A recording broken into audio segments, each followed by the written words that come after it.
சங்கீத புஸ்தகம் 24ஆம் சங்கீதம். தாவீதின் சங்கீதம். பூமியும் அதன் நிறைவும் உலகமும் அதில் உள்ள குடிகளும் கர்த்தருடையது.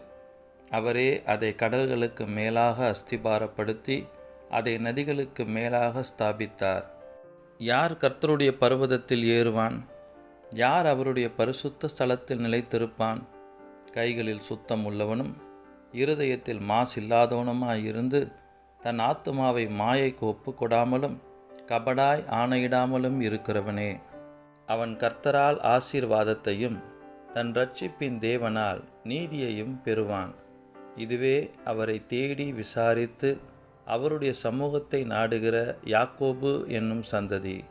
வாசல்களே, உங்கள் தலைகளை உயர்த்துங்கள். அநாதி கதவுகளே, உயருங்கள். மகிமையின் ராஜா உட்பிரவேசிப்பார். யார் இந்த மகிமையின் ராஜா? அவர் வல்லமையும் பராக்கிரமும் உள்ள கர்த்தர். அவர் யுத்தத்தில் பராக்கிரமம் உள்ள கர்த்தராமே. வாசல்களே, உங்கள் தலைகளை உயர்த்துங்கள். அநாதி கதவுகளே, உயருங்கள். மகிமையின் ராஜா உட்பிரவேசிப்பார். யார் இந்த மகிமையின் ராஜா? அவர் சேனைகளின் கர்த்தரானவர். அவரே மகிமையின் ராஜா.